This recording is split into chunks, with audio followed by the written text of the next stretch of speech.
Ça dépend comment on l'utilise. Je pense que vous en avez soupé. Vous êtes au courant que ça dépend comment on l'utilise. Alors, bon, bien entendu que la taille compte, mais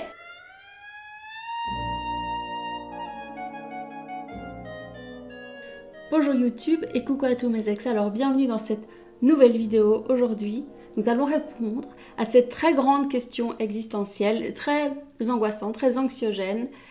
Est-ce que la taille compte? Alors, je ne vais pas vous déblatérer les mêmes choses qu'on entend toujours dans toutes les vidéos, à savoir, ça dépend comment on l'utilise.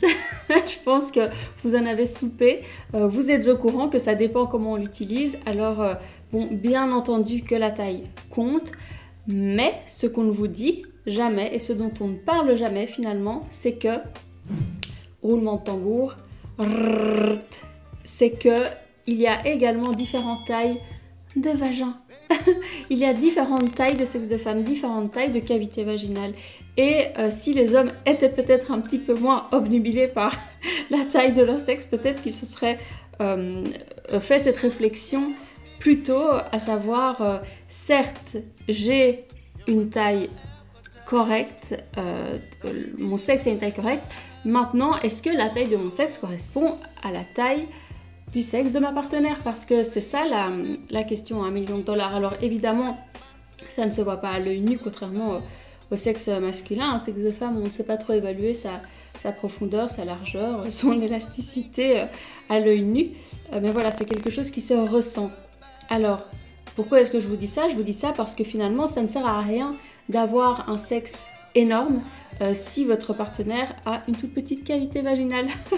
Ça ne sera pas ça ne sera pas utile. Alors ça flattera peut-être votre ego, ça vous rassurera dans votre masculinité et c'est tout à fait compréhensible. Maintenant, ça risque peut-être d'être de trop et de ne pas être en fait compatible avec le sexe de votre partenaire. Après, ce qui est bien avec le sexe féminin, ce qui est incroyable, c'est qu'il a quand même une certaine plasticité, c'est assez malléable, hein, vu la taille des bébés qui passent par là. Heureusement qu'on a quand même une certaine élasticité. Donc c'est pas parce que vous avez un sexe énorme et votre partenaire un petit vagin que ce sera forcément incompatible, parce que quand même, voilà, grâce à cette élasticité magique, merveilleuse, la compatibilité peut se faire. Mais enfin bon, ça reste quand même désagréable et douloureux et ça demande beaucoup de préparation, beaucoup de stimulation, beaucoup d'excitation. Et en tant qu'homme, en fait, les hommes qui ont vraiment des sexes très très grands, ça peut même être frustrant parce qu'ils ne peuvent pas rentrer complètement, parce qu'ils doivent y aller très doucement.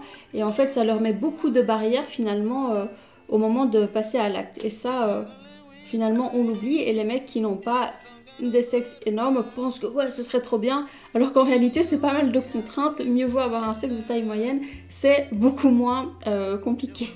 Maintenant, à l'inverse, c'est certain que si vous avez un tout petit sexe et que votre partenaire, elle a une cavité vaginale particulièrement accueillante, là, il y a moins de truchement possible. Ceci étant dit, sachez tout de même que avec la musculation du périnée en tant qu'homme et en tant que femme, dans ce genre de situation, ça va clairement vous aider. Et comment est-ce que ça va vous aider? Eh bien, ça va vous aider parce qu'en tant qu'homme, ça va venir renforcer vos érections, ça va vraiment venir les soutenir, qu'elles soient vraiment bien fortes, que votre sexe soit limite, ne paraisse pas plus grand, mais de l'utiliser à 100% de ses capacités, on va dire. D'ailleurs, j'ai une formation, je vous la mettrai en description, pour apprendre à muscler votre périnée. Et je suis en train de terminer la rédaction de la musculation du périnée pour les femmes. Donc restez attentifs, filles attentives, parce que ça va sortir bientôt. Et donc je reviens à mon histoire de complémentarité. Donc en tant qu'homme, si vous musclez votre périnée, ça va renforcer vos érections. Et en tant que femme, si vous musclez votre périnée, eh bien ça va redonner de la tonicité à votre sexe tout simplement. Et ça augmentera non seulement les sensations pour votre partenaire, et pour vous aussi. Donc je vous vois venir, ne commencez pas à me dire que c'est rétrograde ou sexiste de vouloir tonifier son vagin pour son partenaire. Alors déjà, moi je trouve ça sympa comme démarche, je trouve ça sympa, généreux. Autant vous voulez que votre partenaire il ait des super érections, autant c'est légitime que lui aussi il ait envie d'avoir un maximum de sensations. Et puis vous ne le faites surtout pas que pour vous, pas que pour lui, vous le faites également pour vous parce que ça va augmenter vos sensations, ça va vous, voilà, ça va vous donner un accès plus, ça va simplifier votre accès au plaisir.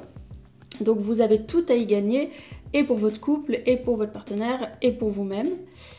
Donc c'était le petit message que je voulais vous faire passer aujourd'hui. Arrêtez de cristalliser sur la taille de vos sexes. Alors autant les hommes cristallisent sur la taille de leur sexe, et les femmes ne se préoccupent pas beaucoup de la profondeur ou la tonicité seulement une fois qu'elles ont eu des enfants.